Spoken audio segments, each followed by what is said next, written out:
Hello दोस्तों, जोहार, नमस्कार, प्रणाम, सत श्री अकाल, आदाब। कैसे हैं आप सब? आज है 28 अगस्त 2024, दिन बुधवार, बांग्ला 11 भाद्र, और आज हम लोग जानेंगे झारखंड के तमाम छोटी बड़ी खबरों को। इससे पहले अभी तक आपने B2B news Jharkhand news channel को सब्सक्राइब नहीं किया है तो सब्सक्राइब कर दीजिए, ताकि झारखंड में होने वाली तमाम छोटी बड़ी खबरों से अपडेट रहें और जानकारी से अवगत हो सकें। तो चलिए बात करते हैं, तमाम छोटी बड़ी खबरों पर नजर डालते हैं। तीर कमान को बाएं बाएं 30 अगस्त को चंपाई सोरेन के हाथ में होगा कमल। चंपाई सोरेन ने दिल्ली में अमित शाह से की मुलाकात। 30 अगस्त को रांची में बीजेपी में होंगे शामिल। झारखंड के राजनीतिक गलियारों में आए दिन सियासी भूचाल देखने को मिल रहा है। इसी बीच चंपाई सोरेन के बीजेपी में शामिल होने की चर्चाएं भी तेज हैं। कुछ दिनों पहले ही चंपाई सोरेन कोलकाता के रास्ते दिल्ली गए थे और इसी बीच उन्होंने गृह मंत्री अमित शाह से मुलाकात भी की। इन सारी बातों के बीच झारखंड के पूर्व मुख्यमंत्री चंपाई सोरेन ने बीजेपी में शामिल होने की बात को लेकर चुप्पी तोड़ी है। चंपाई सोरेन ने कहा, प्रधानमंत्री नरेंद्र मोदी और अमित शाह पर विश्वास है। हमने बीजेपी में शामिल होने का निर्णय लिया है। यह हमने सियासी पारी का नया अध्याय शुरू किया है। हमने पहले जब आए थे 18 तारीख को हमने अपना पोस्ट हम दे दिया था। पार्टी में हमसे सीनियर एक है जो स्वास्थ्य गुरुजी है, स्वास्थ्य खराब है, बोल नहीं पाते हैं, इसीलिए हमने कुछ नया अध्याय शुरू किया है। और नया अध्याय पहले तो सोचा था हम संन्यास ले लेंगे, बाद में जनता कार्यकर्ता उसका हौसला उसका मांग, तब हम बोला सक्रिय रूप से राजनीतिक में ही रहूंगा। पहले तो हम सोचा था संगठन बनाएंगे नया, समय का कमी और झारखंड प्रदेश का कुछ अलग ही परिस्थिति है। हम बड़ा मंथन करने के बाद देश का प्रधानमंत्री माननीय प्रधानमंत्री का उनका ऊपर विश्वास किया, गृह मंत्री अमित शाह के ऊपर विश्वास हमारा बढ़ गया और भारतीय जनता पार्टी में शामिल होने का हमने निर्णय ले लिया।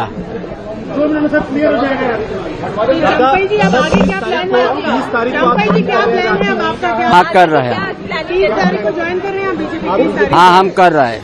दिल्ली में रहने वाले हैं, झारखंड जा रहे हैं। कल हम झारखंड जा रहा है और उसके बाद दिल्ली आएंगे। सर, आपकी CNN ये कह रही है कि चंपाई सोरेन अब एक्सपोज हो गए हैं, जिस तरह से उन्होंने मीटिंग की अमित शाह से और बीजेपी में शामिल होने जा रहे हैं। कोई भी कुछ कहे, हमने बड़ा संघर्ष किया है। हमारा इतिहास, हमारा संघर्ष झारखंड प्रदेश में आईना की तरह है।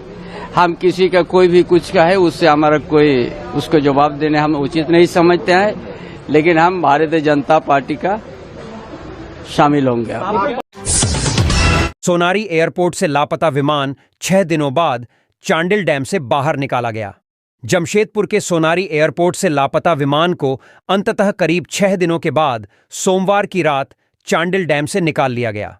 नेवी की टीम ने करीब 12 घंटे की कड़ी मशक्कत के बाद विमान को निकालने में कामयाबी पाई। अब इसको सड़क मार्ग से ट्रेलर पर लादकर सोनारी एयरपोर्ट ले जाया जाएगा, जहां उसको रखा जाएगा। उसके बाद DGCA की टीम इसकी जांच करेगी। इस बीच सोमवार को प्रातः करीब 10 बजे से ही विमान को निकालने के लिए ऑपरेशन चलाया गया। इस ऑपरेशन के दौरान करीब 1 दर्जन से अधिक नावों की मदद ली गई और मोटर बोट लगाए गए। NDRF के अलावा स्थानीय ग्रामीणों की मदद भी इसमें ली गई। तत्पश्चात करीब 12 घंटे की कड़ी मशक्कत के बाद नेवी की टीम ने इस विमान को बाहर निकाल लिया। यह काफी कठिन ऑपरेशन था, जिसको लेकर करीब 16 सदस्यीय दल नेवी की टीम इसमें सक्रिय थी। इसके अलावे अन्य कई ग्रामीण भी इसमें भी इसे निकालने में लगे रहे। जिला प्रशासन की ओर से भी कड़ी मशक्कत की जा रही थी। इसके बाद इसको रात करीब 11 बजे उस विमान को बाहर निकाला गया। नेवी टीम की कड़ी मेहनत से करीब 6 दिनों बाद यह ऑपरेशन सफल हो गया। मुख्यमंत्री ने जामा से 7,32,000 बहन बेटियों को दिया मैया सम्मान योजना का लाभ। मुख्यमंत्री हेमंत सोरेन ने कहा है कि झारखंड मुख्यमंत्री मैया सम्मान योजना को लेकर राज्य भर की महिलाओं में जो उत्साह एवं खुशी देखने को मिल रही है वह अद्भुत है। आपका ये उत्साह हमें हर मुसीबत तथा चुनौती से लड़ने की ताकत देता है। आपकी उम्मीदों और भरोसे से हम हर चुनौती का डटकर मुकाबला करते हुए निरंतर आगे बढ़ रहे हैं। वह मंगलवार को जामा प्रखंड स्थित पांजन पहाड़ी में झारखंड मुख्यमंत्री मैया सम्मान योजना के संताल परगना प्रमंडल स्तरीय कार्यक्रम को संबोधित कर रहे थे। मुख्यमंत्री ने कहा कि आधी आबादी को जो मजबूत और सशक्त करेगा वही राज्य आगे बढ़ेगा। राज्य के विकास के लिए महिलाओं की भागीदारी हर हाल में जरूरी है। यही वजह है कि हमारी सरकार आधी आबादी को सशक्त बनाने के लिए प्रतिबद्ध है। हमारी सरकार विभिन्न योजनाओं के माध्यम से महिलाओं के चेहरे पर मुस्कान लाने का काम कर रही है। मुख्यमंत्री ने कहा कि किसानों को आर्थिक रूप से मजबूत बनाने के लिए सरकार कई योजनाएं लेकर आई है। विशेषकर आज मौसम में जिस तरह का बदलाव देखने को मिल रहा है, उसमें किसानों को पारंपरिक खेती के अलावा वैकल्पिक कृषि के लिए आगे आने की जरूरत है। उन्होंने कहा कि बिरसा हरित ग्राम योजना, दीदी बाड़ी योजना और मुख्यमंत्री पशुधन योजना जैसी अनेकों योजनाएं हैं जिनसे जुड़कर किसान अपनी आय बढ़ा सकते हैं। मुख्यमंत्री ने कहा कि पिछले 4.5 वर्षों में हमारी सरकार ने इस राज्य और यहां के आदिवासी, मूलवासी, दलित, पिछड़े, अल्पसंख्यक, किसान मजदूर, बूढ़े बुजुर्ग, महिला, युवा समेत हर वर्ग तबके के लिए जो कार्य किए हैं उसने विकास का नया आयाम गढ़ा है। आज राज्य का कोई भी बूढ़ा बुजुर्ग पेंशन से वंचित नहीं है। किसानों के 2 लाख रुपए तक के लोन माफ किए गए हैं। बच्चों को बेहतर शिक्षा मिले, इसके लिए उत्कृष्ट विद्यालय खोले गए हैं। यहां के बच्चे PRH लिखकर आगे बढ़ें, गुरुजी क्रेडिट कार्ड योजना के तहत उन्हें आर्थिक सहयोग किया जा रहा है। बच्चियों की पढ़ाई आर्थिक तंगी से छूटे नहीं, इसके लिए उन्हें सावित्रीबाई किशोरी समृद्धि योजना से जोड़ा गया है। इसी तरह की अनेकों योजनाएं हैं जो राज्यवासियों को आगे बढ़ाने का मार्ग प्रशस्त कर रही हैं।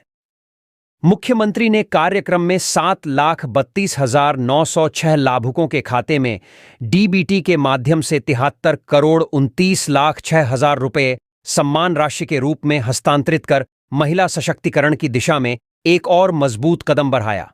इनमें दुमका की 1,58,724, देवघर जिले की 50,152, साहिबगंज जिले की 1,20,078, गोड्डा जिले की 1,58,289, पाकुड़ जिले की 1,20,110 और जामताड़ा जिले की 1,25,543 बहन बेटियां शामिल हैं।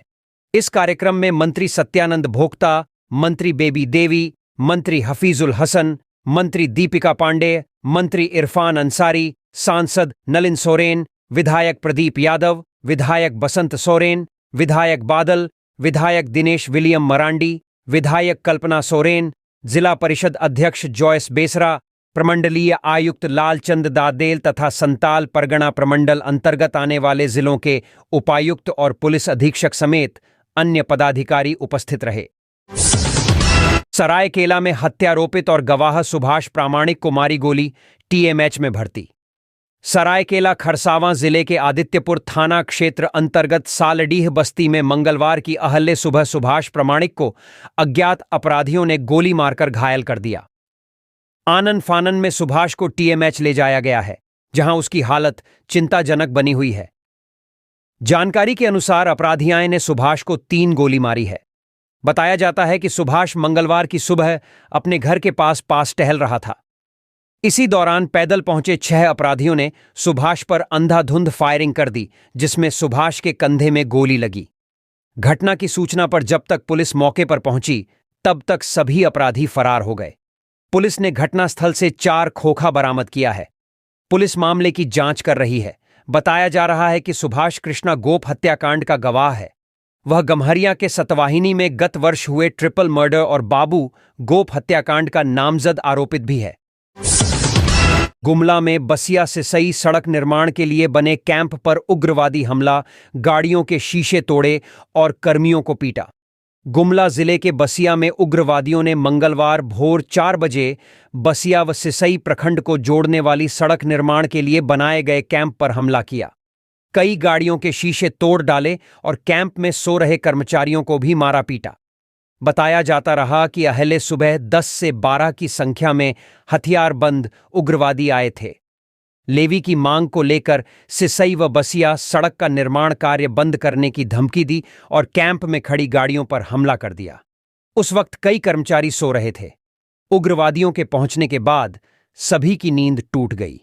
इसके बाद उग्रवादी सभी कर्मचारियों को घेरकर पीटने लगे। 6 कर्मचारियों को चोट लगी है।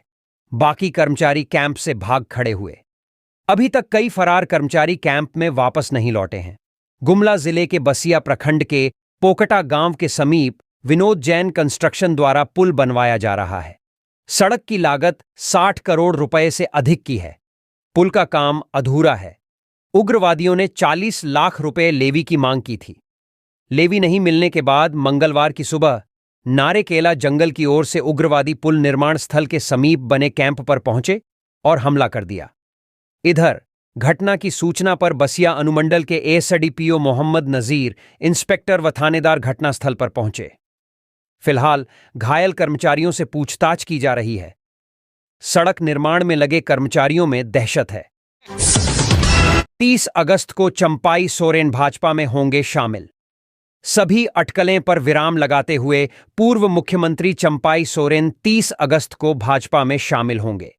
रांची में एक कार्यक्रम में होगा। इसमें पूर्व मुख्यमंत्री चंपाई सोरेन भाजपा का दामन थाम लेंगे। सोमवार को दिल्ली में केंद्रीय गृह मंत्री अमित शाह से चंपाई सोरेन की मुलाकात हुई। वही पूरी रूपरेखा तय की गई है। इस मुलाकात के दौरान चंपाई सोरेन के साथ इनके पुत्र बाबूलाल सोरेन और भाजपा के झारखंड विधानसभा चुनाव सह प्रभारी हिमंता बिस्व शर्मा मौजूद थे। करीब 25 मिनट तक चंपाई सोरेन से अमित शाह से बातचीत हुई। इसमें तय हुआ कि रांची में भव्य कार्यक्रम का आयोजन किया जाएगा। इस संबंध में हिमंता बिस्व शर्मा ने अपने सोशल प्लेटफॉर्म एक्स पर एक तस्वीर साझा कर जानकारी दी। झारखंड के कई जिलों में भूकंप के झटके। झारखंड राज्य के कई जिलों में सोमवार देर रात भूकंप के झटके महसूस किए गए। ये झटके संताल परगना वाले इलाकों पाकुड़, दुमका, देवघर, साहिबगंज के कई इलाकों में महसूस किए गए। भूकंप की तीव्रता की गति 3.9 मापी गई है, जिसका केंद्र पाकुड़ बताया जा रहा है। हालांकि इन झटकों से किसी प्रकार का नुकसान नहीं हुआ है। जानकारी के अनुसार 12:39 पर पाकुड़ के इलाके में भूकंप के झटके महसूस किए गए, जिसका केंद्र जमीन से 10 किलोमीटर नीचे था। इस दौरान लोग सो रहे थे, इसलिए बहुतों को इसके बारे में जानकारी नहीं हुई। मंगलवार का सुबह जब लोग जागे तो उन्हें घटना की जानकारी मिली। इसके बाद से लोग सोशल मीडिया पर इससे संबंधित खबरें पोस्ट कर रहे हैं। रांची में दीवार तोड़ने के विवाद में अधिवक्ता से मारपीट। राजधानी के अरगोड़ा थाना क्षेत्र अंतर्गत हाउसिंग कॉलोनी निवासी और रांची सिविल कोर्ट के अधिवक्ता गौरेश चंद्र झा से सोमवार को मारपीट की गई। उन्होंने मारपीट करने वालों के खिलाफ मंगलवार को अरगोड़ा थाने में प्राथमिक दर्ज कराने के लिए आवेदन दिया है। इस घटना से रांची सिविल कोर्ट के वकीलों में भी आक्रोश है। झा का मोहल्ले के पड़ोसी से दीवार तोड़ने को लेकर हुए विवाद हो गया। झा के दीवार तोड़ने का विरोध करने पर उनके पड़ोसी ने उनके साथ मारपीट की। मारपीट में झा गंभीर रूप से घायल हो गए। गौरेश चंद्र झा को प्राथमिक उपचार के बाद अस्पताल से छोड़ दिया गया है। इस बाबत इंस्पेक्टर आनंद कुमार मिश्रा ने बताया कि पूरे मामले की जांच पड़ताल की जा रही है। दोषियों के खिलाफ कानून के तहत कार्रवाई की जाएगी। दीवार तोड़ने के विवाद को लेकर मारपीट हुई है। डीएसपी नवनीत हेम्ब्रम ने पुलिस सेवा से दिया त्यागपत्र। विस चुनाव लड़ने की चर्चा। जैप 9 साहिबगंज डीएसपी के पद पर पदस्थापित नवनीत हेम्ब्रम ने पुलिस सेवा से त्यागपत्र दे दिया है। जानकारी के मुताबिक उनका त्यागपत्र अभी तक स्वीकार नहीं हुआ है। चर्चा है कि नवनीत हेम्ब्रम महेशपुर विधानसभा से चुनाव लड़ेंगे। गृह सचिव को भेजे गए त्यागपत्र में नवनीत हेम्ब्रम ने कहा है कि उनकी नियुक्ति 5 अप्रैल 2013 को हुई थी। पिछले कुछ महीनों से वह व्यक्तिगत और पारिवारिक समस्याओं की वजह से मानसिक तनाव से गुजर रहा है। ऐसे में वह अपने पद के दायित्व का सही से निर्वहन करने में असमर्थ हैं। इसलिए अपनी स्वेच्छा से वह डीएसपी के पद से त्यागपत्र दे रहे हैं। आगे लिखा कि पुलिस हस्तक नियम 808 के नियमों अनुसार 2 महीने पूर्व त्यागपत्र दे रहा हूं। वहीं डीएसपी नवनीत हेम्ब्रम के त्यागपत्र के अनुरोध को स्वीकार करने के लिए सीएम को पत्र लिखा गया है। यह पत्र पाकुड़ जिले के झालो हांसदा नाम के व्यक्ति ने लिखा है। लिखे पत्र में कहा गया है कि डीएसपी नवनीत हेम्ब्रम पूर्व में पाकुड़ जिले में डीएसपी मुख्यालय और एसडीपीओ महेशपुर के रूप में पदस्थापित रहे हैं। इस बीच इनका ग्रामीणों के बीच अच्छी पैठ बन गई है। आगामी विधानसभा चुनाव 2024 में अपनी उम्मीदवारी महेशपुर विधानसभा में करने के लिए पद से त्यागपत्र का अनुरोध किया है। इस अधिकारी को अभिलंब सेवा से मुक्त करने की कृपा करें। सीबीआई ने धनबाद के 5 ठिकानों पर मारा छापा, 3 गिरफ्तार। धनबाद जिले के 5 जगहों पर सीबीआई दिल्ली की टीम ने सोमवार देर शाम को छापेमारी करने पहुंची। सीबीआई की टीम ने धनबाद के हाउसिंग कॉलोनी स्थित फेमस रेडियोलॉजिस्ट डॉक्टर प्रणय पूर्वे उर्फ एसपी पूर्वे, मटकुरिया में जीटीएस कंपनी के मालिक गुरपाल सिंह के घर व दफ्तर, इनकम टैक्स ऑफिस, सरायढेला के अमन दारूका और पुराना बाजार निवासी अशोक चौरसिया के आवास में छापा मारा। करीब 10 से 11 घंटे तक चले इस रेड के बाद दिल्ली सीबीआई की टीम ने 3 लोगों जीटीएस आउटसोर्सिंग मालिक के गुरपाल सिंह, डॉक्टर एसपी पूर्वेव एक अन्य को गिरफ्तार कर अपने साथ पटना ले गई। मंगलवार सुबह करीब 4:26 पर सीबीआई की यह रेड खत्म हुई। गुरपाल सिंह के यहां से सीबीआई ने कई अहम दस्तावेज एवं इलेक्ट्रॉनिक गैजेट को भी जब्त किया है। वहीं धनबाद इनकम टैक्स ऑफिस में इन कारोबारियों से जुड़े आयकर के लेन देन की जांच की। निःशुल्क दंत चिकित्सा शिविर का आयोजन। सामाजिक संस्था शारदा फाउंडेशन की ओर से मंगलवार को ज्ञानोदय उच्च विद्यालय में निःशुल्क दंत चिकित्सा शिविर का आयोजन किया गया। Denta Vita dental clinic Kanke road की डॉक्टर सौम्या सिन्हा ने 200 से अधिक छात्राओं की दांतों की जांच कर उसकी देखभाल के लिए भी जागरूक किया। बच्चों के बेहतर स्वास्थ्य के लिए शारदा फाउंडेशन ने डेंटा वीटा डेंटल क्लिनिक के साथ मिलकर यह दंत चिकित्सा शिविर का आयोजन किया। डॉक्टर सौम्या ने कहा कि बच्चे दांतों की सफाई पर ध्यान नहीं देते हैं। इस कारण दांतों में कैविटी ज्यादा जमा हो जाती है। इससे दांतों में सड़न होने लगती है। इसीलिए दांतों की स्वच्छता पर हमें विशेष ध्यान देना चाहिए। शिविर में पायरिया, फ्लोरोसिस, कैविटी के ज्यादा रोगी पाए गए। इस अवसर पर सैकड़ों ग्रामीण क्षेत्रों के बालिका विद्यार्थियों के बीच सैकड़ों टूथपेस्ट, टूथब्रश वितरित किए गए। झारखंड हाईकोर्ट ने कहा, राज्य में कानून व्यवस्था फेल, सिर्फ नेता मंत्री को मिलता है स्पेशल ट्रीटमेंट। झारखंड हाईकोर्ट में 23 अगस्त को भारतीय जनता युवा मोर्चा की आक्रोश रैली के दिन 23 अगस्त को झारखंड हाईकोर्ट के जस्टिस एसके द्विवेदी के कांके रोड में जाम में फंसने मामले में झारखंड हाईकोर्ट ने स्वतः संज्ञान लेते हुए मंगलवार को सुनवाई की। साथ ही इसे हाईकोर्ट की एक्टिंग चीफ जस्टिस के पास विस्तृत सुनवाई के लिए भेज दिया। कोर्ट ने मौखिक कहा, प्रतीत होता है कि साजिश के तहत उन्हें रोका गया। कोर्ट ने कहा कि कांके रोड में कोई धरना प्रदर्शन नहीं था। इसके बावजूद भी वहां 300 से ज्यादा पुलिसकर्मी सुरक्षा में तैनात थे। कोर्ट ने मौखिक कहा कि ऐसी घटना कानून व्यवस्था का फेलियर है। यह गंभीर मामला है। हाईकोर्ट के सिटिंग जज सुरक्षित नहीं है। लगता है सिर्फ सुरक्षा व्यवस्था राजनीतिज एवं मंत्रियों के लिए है। जब एक हाईकोर्ट का सिटिंग जज ने सुरक्षित नहीं है तो दूसरे अन्य कोर्ट का भी जज सुरक्षित नहीं है। हाईकोर्ट में सुनवाई के दौरान Ranchi DC, DGP, Ranchi SSP, traffic SP सशरीर उपस्थित हुए। जस्टिस एस के द्विवेदी की कोर्ट ने तीनों पुलिस के वरीय अधिकारियों को फटकार लगाते हुए मौखिक कहा कि जब हाई कोर्ट के सिटिंग जज ने मुख्यमंत्री आवास के समक्ष जाम में फंस रहे हैं, उन्हें निर्धारित स्थल पहुंचने में कई घंटे का समय लग रहा है। आम जनता की स्थिति क्या होगी, यह समझा जा सकता है। जस्टिस ने कहा कि रांची में 23 अगस्त को हाई कोर्ट से वापस लौटने के दौरान सीएम आवास कांके रोड के समक्ष जाम के कारण उन्हें रुकना पड़ा। इस दौरान उनके पीएसओ ने ट्रैफिक एसपी समेत कई आला पुलिस अधिकारियों से मोबाइल से संपर्क करने का प्रयास कई बार किया, लेकिन दूसरी तरफ से किसी तरह का रिस्पांस नहीं आया। इस दौरान उन्होंने हाईकोर्ट के रजिस्ट्रार जनरल से संपर्क किया, जिसके बाद उन्होंने डीजीपी से बात की। डीजीपी के दिशा निर्देश के बाद उन्हें जाम से निकाला गया। इस दौरान वे आधा घंटा से अधिक समय तक जाम में फंसे रहे थे। इससे पहले डीजीपी की ओर से कोर्ट से कहा गया कि दोबारा ऐसी घटना नहीं होगी। उन्होंने कहा कि सुरक्षा व्यवस्था में कुछ चूक हुई है। कोर्ट ने उनसे कहा कि जब रांची शहर में धरना प्रदर्शन जैसे कार्यक्रम होते हैं तो हजारों लोगों को राजधानी में प्रवेश के लिए कैसे अनुमति दी जाती है। चंपाई सोरेन का भाजपा में आना एक शुभ संकेत। अर्जुन मुंडा। पूर्व केंद्रीय मंत्री अर्जुन मुंडा ने कहा कि आदिवासियों के बीच में सिर्फ वोट की राजनीति करना स्वीकार्य नहीं है। सत्ता लोलुपता के लिए एक आदिवासी को मुख्यमंत्री की कुर्सी से हटाया गया है। मुंडा ने मंगलवार को विज्ञप्ति जारी कर कहा कि नीति और सिद्धांत के साथ पूरे देश में आदिवासियों को संगठित करने की दृष्टि से एक बड़े कदम के तहत चंपाई सोरेन का भाजपा में आना एक शुभ संकेत है। झारखंड में 22 जिलों के 9,743 चापाकल का पानी पीने लायक नहीं।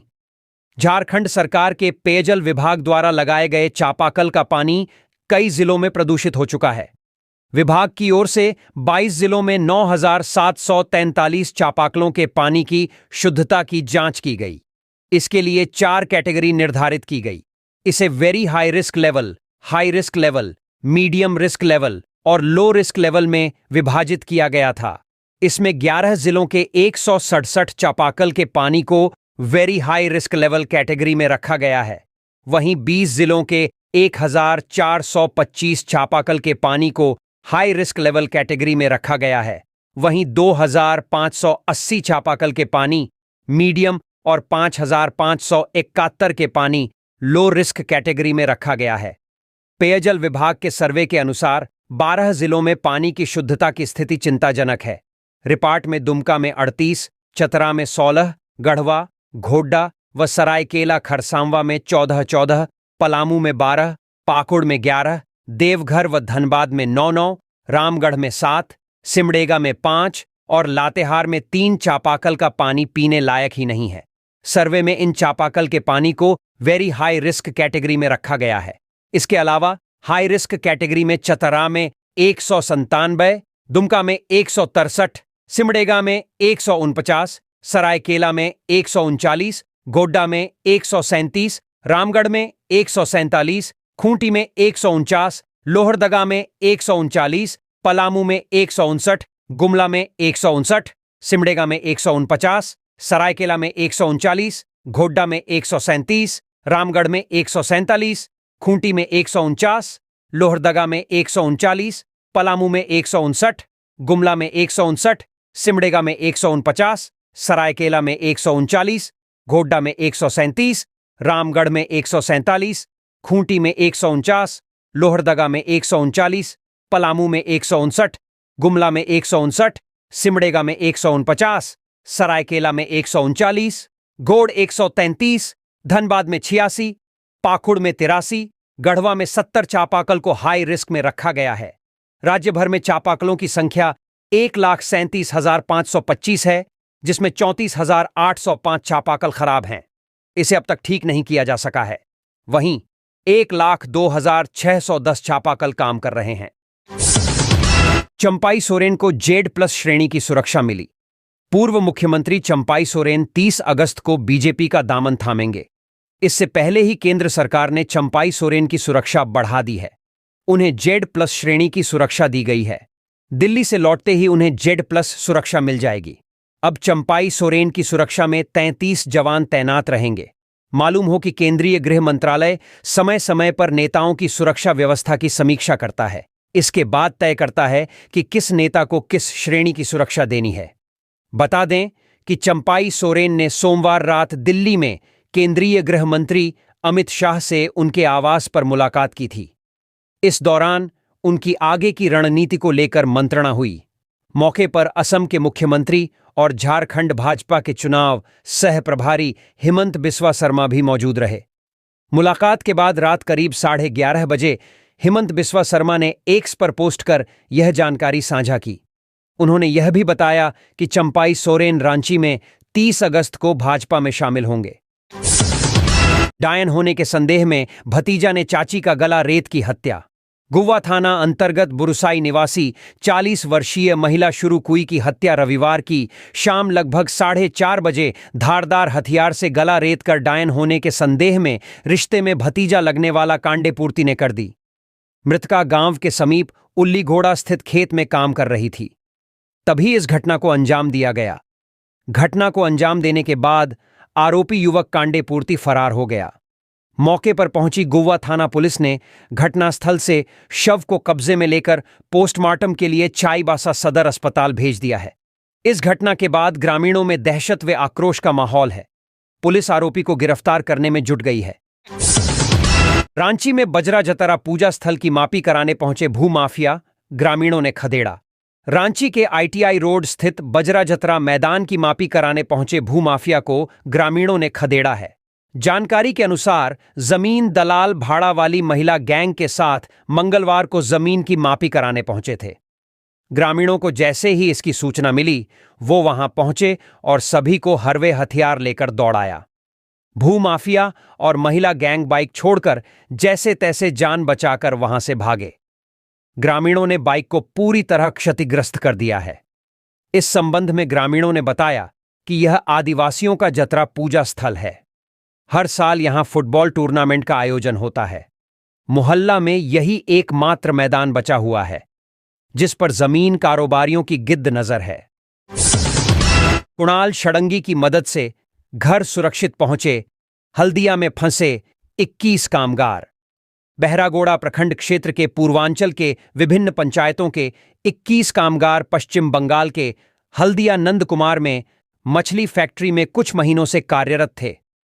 कंपनी ने उन्हें बिना वेतन दिए ही काम करवाकर अचानक वहां से निकाल दिया। ऐसे स्थिति में कामगारों के पास न तो खाने की कुछ व्यवस्था थी, न ही घर वापस लौटने के लिए उनके पास पैसा था।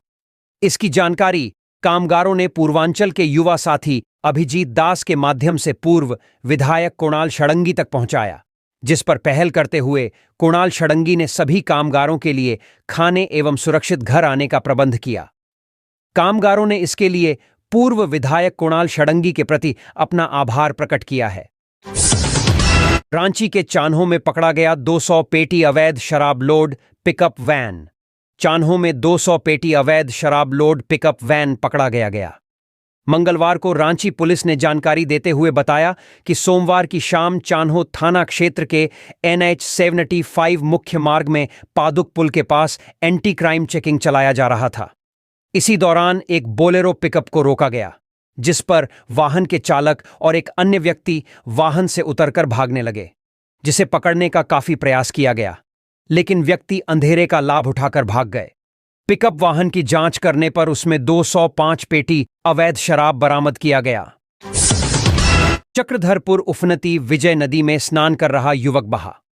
सोमवार रात से लगातार हो रही तेज बारिश के कारण चक्रधरपुर व आसपास के क्षेत्र के नदी नाले उफान पर हैं। मंगलवार अहले सुबह भी जमकर तेज बारिश हुई। चक्रधरपुर व आसपास क्षेत्र की नदियों का जलस्तर बढ़ गया है। सभी नदियां खतरे के निशान से ऊपर बह रही हैं। मंगलवार को चक्रधरपुर थाना क्षेत्र के बंगलाटांड स्थित विजय नदी में दोस्तों के साथ नहाने के दौरान 20 साल का युवक नदी के तेज बहाव में बह गया। उसकी मंगलवार दोपहर तक खोजबीन जारी थी।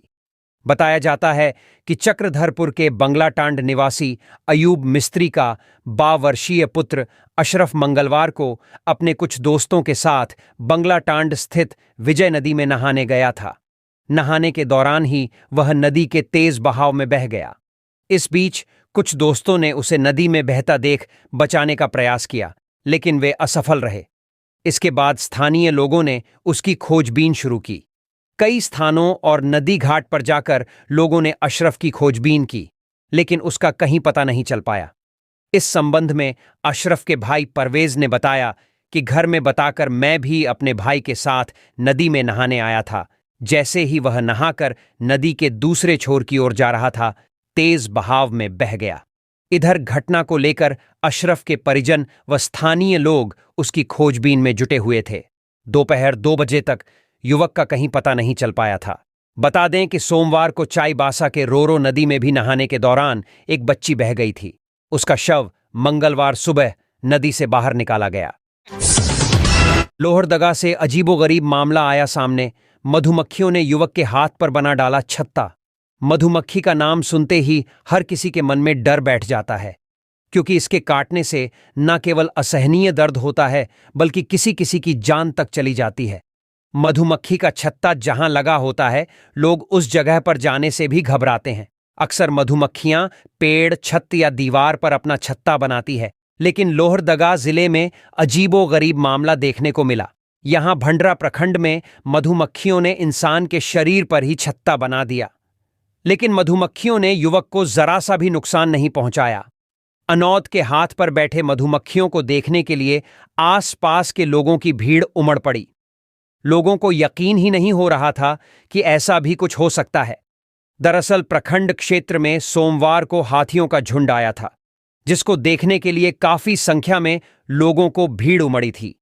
इसी दौरान पेड़ पर बैठे मधुमक्खियों के झुंड ने अचानक लोगों पर हम बोल दिया। तभी भंडरा प्रखंड क्षेत्र के तिलसिरी निवासी सैमन मिंज के 18 वर्षीय पुत्र अनौद मिंज ने तरकीब लगाई और सभी मधुमक्खियों को अपने दाहिने हाथ में बैठा लिया।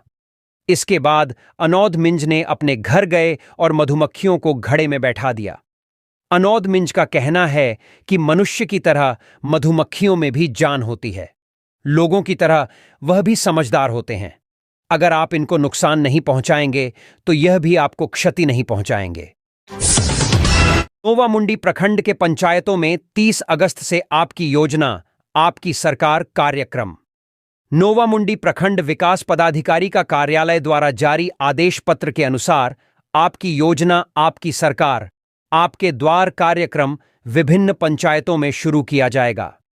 इस कार्यक्रम के माध्यम से जनता अपनी अपनी समस्याओं से संबंधित आवेदन देकर उसका लाभ ले सकेंगे। इसके तिथि और स्थान भी जारी कर दिया गया है। मेघाहातुबुरु उत्तरी पंचायत के प्राथमिक विद्यालय नया गांव में 30 अगस्त को, किरीबुरु पूर्वी पंचायत के पंचायत भवन बराईबुरु के सामने 31 अगस्त को, गुवा पूर्वी एवं गुवा पश्चिमी पंचायत में संयुक्त रूप से कम्युनिटी सेंटर गुवासाई स्टेट बैंक के पीछे में 2 सितंबर को कार्यक्रम का आयोजन होगा। किरीबुरु पश्चिमी एवं मेघाहातुबुरु दक्षिणी पंचायत का संयुक्त रूप से पूजा पंडाल किरीबुरु में 3 सितंबर को, बड़ा जामदा और दिरीबुरु पंचायत का बड़ा जामदा पंचायत भवन के सामने 4 सितंबर को, बालीजरण एवं महूदी पंचायत के प्रखंड परिसर नोवामुंडी में 5 सितंबर को, नोवामुंडी बस्ती पंचायत के पंचायत भवन के सामने 6 सितंबर को कार्यक्रम का आयोजन होगा। कादाजामदा पंचायत का जामपानी स्कूल में 8 सितंबर को, पोखरपी पंचायत का पोखरपी मैदान में 9 सितंबर को, पेटेता पंचायत का हथनाबेड़ा चौक में 10 सितंबर को, दुधबिला और कोटगढ़ पंचायत का उच्च विद्यालय कोटगढ़ में 11 सितंबर को कार्यक्रम होगा। जेठैया पंचायत का पंचायत भवन के सामने 12 सितंबर को तथा बड़ापासेया पंचायत का पंचायत भवन के सामने 13 सितंबर को आपकी योजना, आपकी सरकार, आपके द्वार कार्यक्रम आयोजित होगी। झारखंड मुख्यमंत्री मैया सम्मान योजना कार्यक्रम की तैयारी पूरी। सरायकेला जिले के गम्हरिया प्रखंड के फुटबॉल मैदान रापचा में 28 अगस्त को प्रमंडल स्तरीय झारखंड मुख्यमंत्री मैया सम्मान योजना कार्यक्रम की तैयारी पूरी हो चुकी है। दिन के 12 बजे से कार्यक्रम प्रस्तावित है। कार्यक्रम स्थल पर मुख्यमंत्री हेमंत सोरेन दिन के 12 बजे पहुंचेंगे। वे तीनों जिले के लाभार्थियों को स्वीकृति प्रमाण पत्र बांटेंगे। कार्यक्रम स्थल पर 50,000 कुर्सियां लगाई गई हैं। बता दें कि रापचा मैदान में आयोजित प्रमंडल स्तरीय झारखंड मुख्यमंत्री मैया सम्मान योजना के लाभुकों के बीच बुधवार को स्वीकृति पत्र वितरण किया जाना है। कार्यक्रम स्थल पर हाईटेक सुरक्षा व्यवस्था की गई है। झारखंड मुख्यमंत्री मैया सम्मान योजना कार्यक्रम की तैयारी पूरी। सरायकेला जिले के गम्हरिया प्रखंड के फुटबॉल मैदान रापचा में 28 अगस्त को प्रमंडल स्तरीय झारखंड मुख्यमंत्री मैया सम्मान योजना कार्यक्रम की तैयारी पूरी हो चुकी है। दिन के 12 बजे से कार्यक्रम प्रस्तावित है। कार्यक्रम स्थल पर मुख्यमंत्री हेमंत सोरेन दिन के 12 बजे पहुंचेंगे। वे तीनों जिले के लाभार्थियों को स्वीकृति प्रमाण पत्र बांटेंगे। कार्यक्रम स्थल पर 50,000 कुर्सियां लगाई गई हैं। बता दें कि रापचा मैदान में आयोजित प्रमंडल स्तरीय झारखंड मुख्यमंत्री मनिया सम्मान योजना के लाभुकों के बीच बुधवार को स्वीकृति पत्र वितरण किया जाना है। कार्यक्रम स्थल पर हाईटेक सुरक्षा व्यवस्था की गई है।